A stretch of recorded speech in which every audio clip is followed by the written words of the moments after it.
pelatih timnas Indonesia Sintayong mengungkap alasan kenapa lebih memilih timnas Indonesia ketimbang klub Cina Shenzhen FC pada 2019.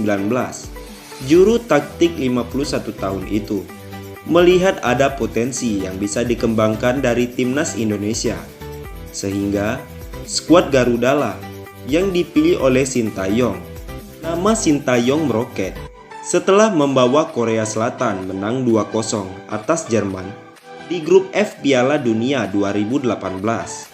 Namun, setelah Piala Dunia 2018, Sintayong meletakkan jabatan pelatih Korea Selatan. Setelah itu, Sintayong mendapatkan banyak tawaran dari beberapa negara. Dua negara terdepan yang sangat ingin mendapatkan jasa Sintayong adalah Indonesia dan Cina. Akhirnya, Sintayong memilih Indonesia sebagai pelabuhan karir selanjutnya. Padahal, jika Sintayong memilih klub Cina, ia mendapatkan uang 3 kali lipat lebih besar ketimbang yang diterima di timnas Indonesia. Namun, uang bukan yang utama bagi Sintayong. Saya berpengalaman di berbagai macam turnamen, seperti Piala Dunia Olimpiade bersama Korea Selatan. Setelah itu, saya mendapat penawaran dari Indonesia dan Cina. Akan tetapi, saya lebih tertarik kepada Indonesia.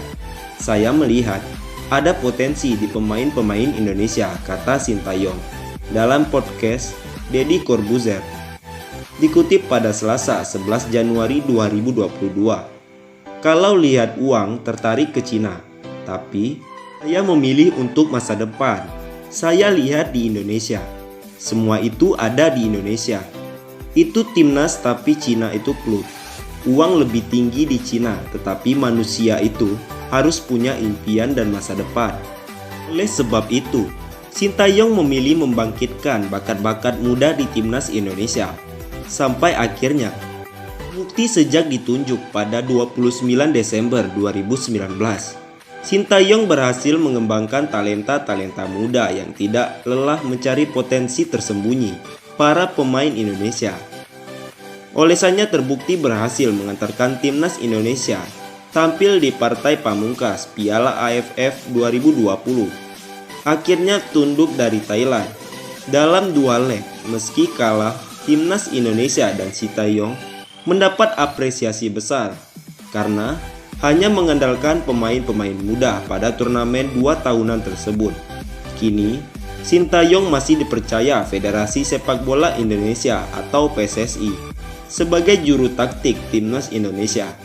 Terdekat, ia akan mengawal skuad Garuda tampil di FIFA Matchday periode Januari melawan Bangladesh.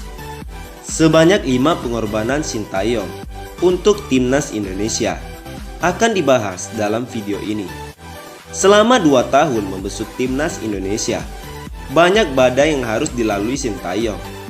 Pengorbanan yang mesti dilakukan Sintayong untuk membentuk timnas Indonesia menjadi tim yang disegani, setidaknya di kawasan Asia Tenggara. Lantas, apa saja pengorbanan yang dimaksud? Berikut 5 pengorbanan Sintayong untuk timnas Indonesia. Yang kelima, tolak gaji tinggi. Sintayong menolak gaji 3 juta US dollar per tahun dari klub asal Cina, Shenzhen FC, demi menangani timnas Indonesia.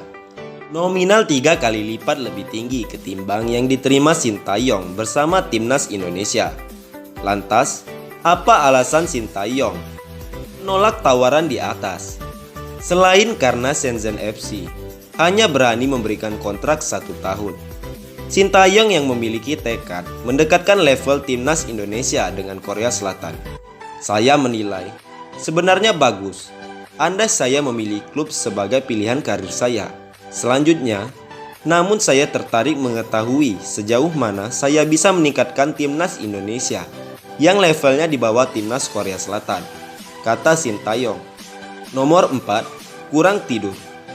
Sintayong yang disinyalir kurang tidur. Hal itu terlihat dari kantung mata Sintayong yang membesar ketimbang saat pertama kali diperkenalkan sebagai pelatih timnas Indonesia pada 29 Desember 2019. Ia dikenal sebagai sosok pelatih pekerja keras, bahkan hingga larut malam. Ia memikirkan skema yang pas bagi timnas Indonesia. Sintayong pun mendiskusikannya bareng jajaran tim pelatih. "Ayo lari lagi untuk persiapan All Matchday," tulis Sintayong di unggahan terbarunya di Instagram. Yang ketiga, jauh dari keluarga. Demi menangani timnas Indonesia, Sintayong harus jauh dari keluarganya. Sekedar informasi, istri Sintayong, Chang Yongju, saat ini berada di Korea Selatan. Begitu juga dengan kedua anaknya. Berprofesi sebagai pesepak bola yakni Shin Jae-won dan Shin Jae-kyu. Semua itu dilakukan Sintayong demi membangkitkan prestasi timnas Indonesia. Yang kedua, hadapi harapan.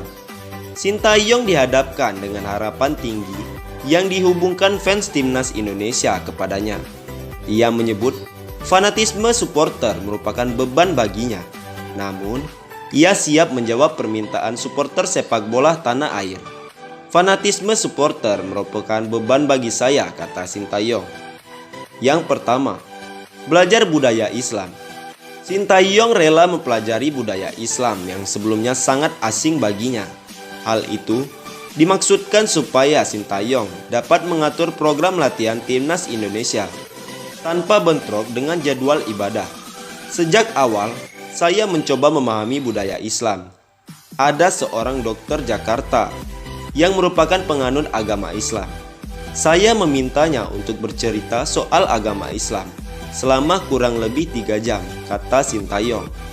Terutama bagian-bagian mana yang harus diperhatikan. Saya berjanji kepada pemain dan pelatih untuk terus menghormati waktu ibadah. Mereka lanjut sembayang. Saya juga akhirnya tahu ibadah itu bisa dilakukan pada waktu tertentu. Saya melakukannya dengan baik tanpa merasakan ketidaknyamanan."